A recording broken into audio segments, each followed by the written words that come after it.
Jadi nih Pak, kami kan ada tugas dari kampus untuk wawancara tokoh masyarakat itu tentang sejarah dan agama.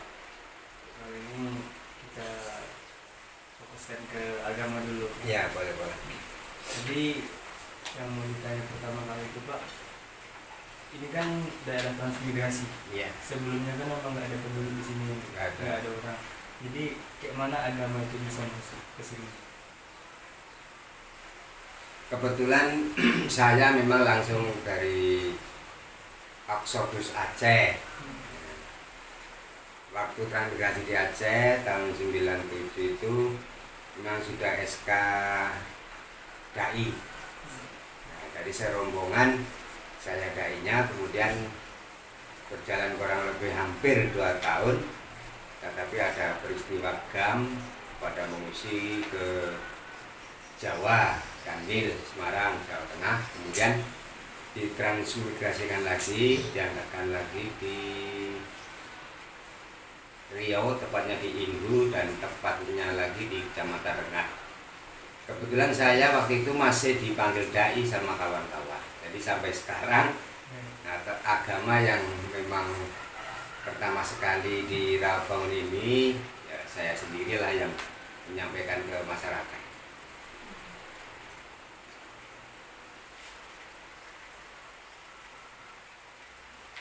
Jadi awalnya itu emang dari SKDAI itu ya? Iya, tapi cuma berjalan berapa bulan, hampir 2 tahun lah.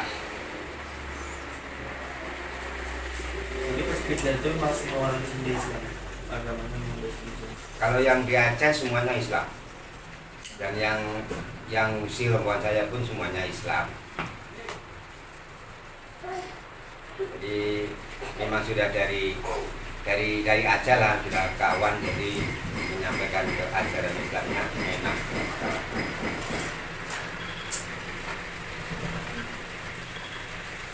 Jadi hampir sebagian besar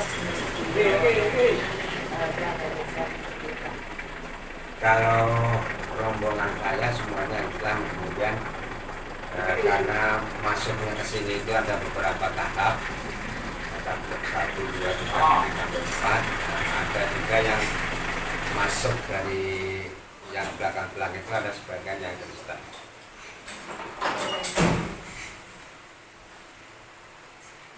Berarti masih bisa dibilang dominannya itu Islam di Islam.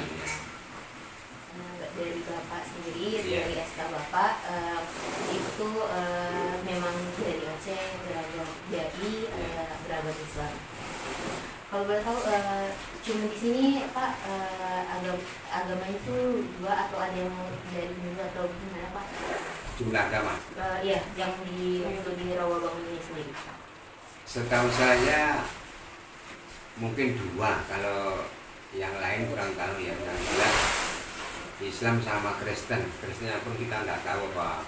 Kristen Katolik atau Protestan nggak tahu ya. Yang penting jelas itu beragama Kristen lah.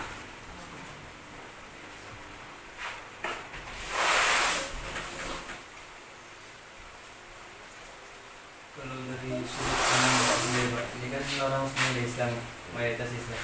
Tapi kalau untuk pelaksanaan agamanya gimana?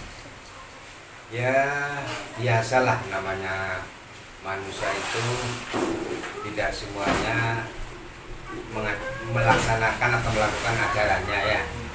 Kalau di sini mayoritas yang mungkin 95% atau berapa ya, KTP-nya Islam, tetapi ya, ada juga yang memang betul-betul melaksanakan ajarannya, ada yang memang cuma untuk pengakuan Islamnya.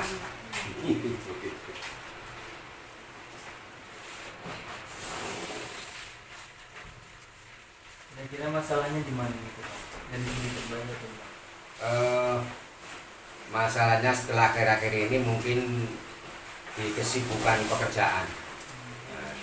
Karena kalau di sawit itu, kalau sudah ndodos sawit atau mungkin orang itu nimbang sawit, ya tentu badan dia kotor. Kalau sedang ada di dalam kebun mungkin tidak mungkin mendengar azan langsung lari pulang, mungkin sudah ketinggalan juga. Itu mayoritas kendalanya di pekerjaan.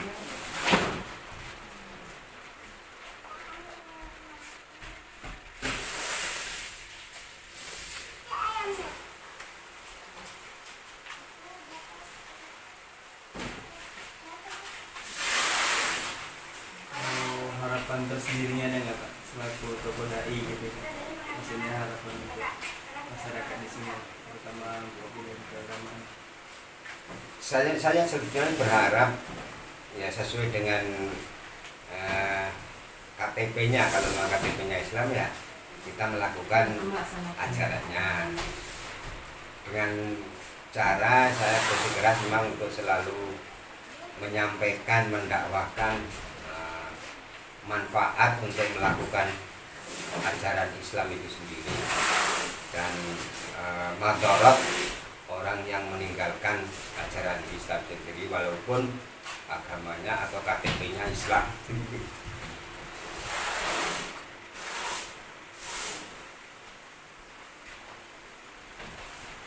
Malah di setiap tempat-tempat kenduri ya, entah itu orang meninggal, orang pesta nikah pun, saya selalu menyampaikan untuk selalu mendekatkan diri kepada Allah Subhanahu wa Ta'ala, karena segala urusan kita itu sudah diatur oleh Allah.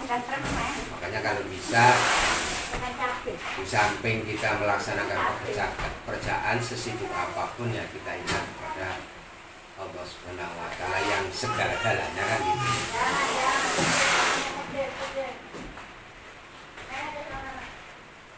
Kalau untuk regenerasi Pak, kan Islam itu kan lahir dari hal-hal yang sifatnya religius, dan itu dimulai dari pendidikan anak usia dini. Nah, dari sejauh ini menurut Pak, prospek masa depan Rawabangun ini soal agama ada nggak di tangan anak-anak sekarang? Saya bagaimana ya, dibilang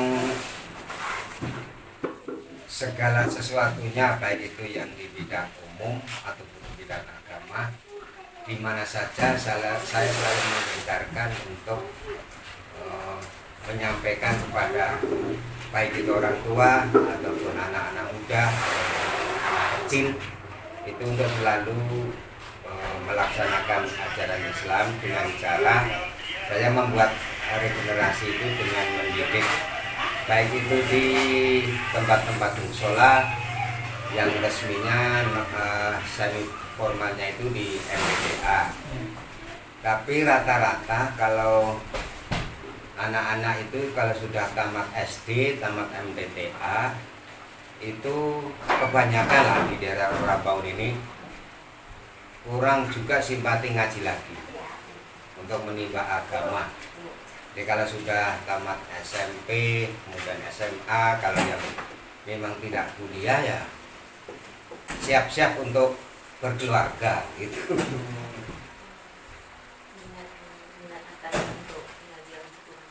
Iya. Yang jelas saya berusaha memang membuat generasi lah Islam itu yang mengisi di masjidnya ataupun di peringatan-peringatan dari kebesaran Islam, selalu untuk berusaha mendidik anak-anak supaya menjadi petugas baik itu peringatan hari kebesaran Islam ataupun di masjid.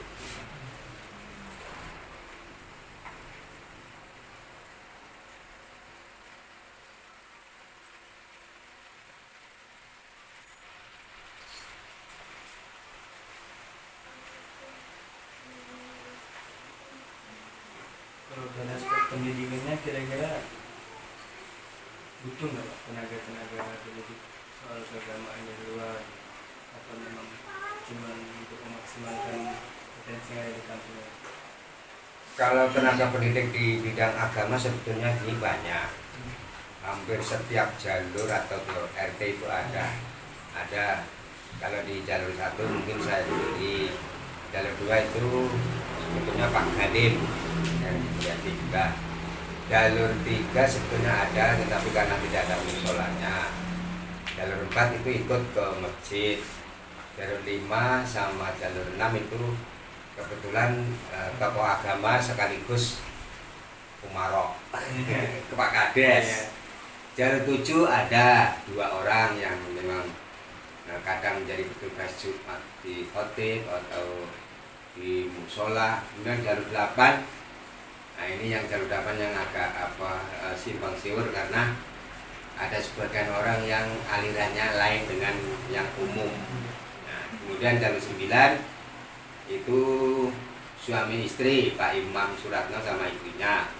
Itu yang istrinya itu sering juga kalau ada orang-orang yang meninggal, kalau yang meninggalnya itu ibu-ibu atau perempuan, itu beliau yang mengurusnya memang.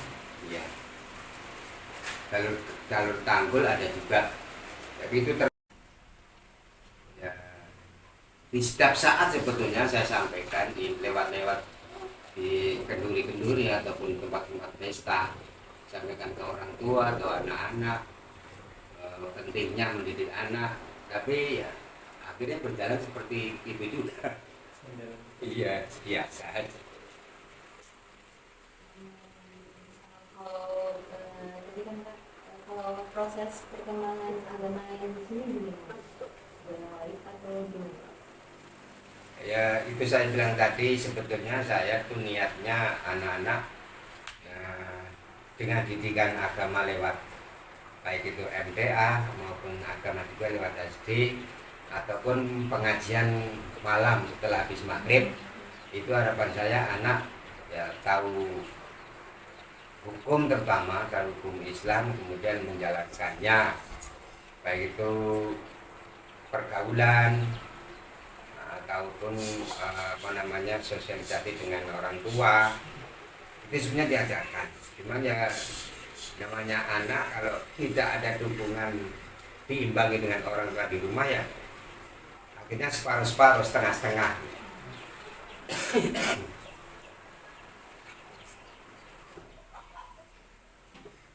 Jadi kalau ditinjau dari segi keagamaan itu nggak ada yang terlalu menonjol. Tak ada. Beda kayak di kota-kota itu kan memang konfliknya tuh betul-betul sesama agama. Iya. Di sini nggak terlalu. Kalau di sini tidak ada yang menonjol lah, istilahnya cuma umum aja.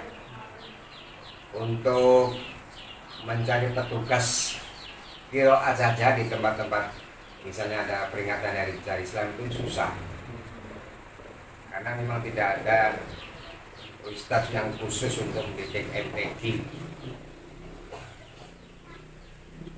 Kalau untuk sekedar membaca, nggak pakai lagu tilawah yang mungkin agak bisa lah, itulah didikan anak-anak itu saya ajari.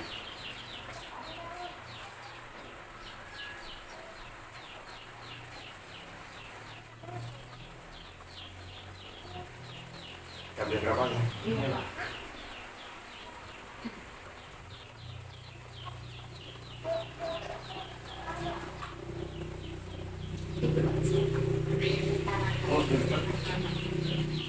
Jadi itu aja. Kalau untuk salah agama cuma itu aja yang mau dibahas. Ya.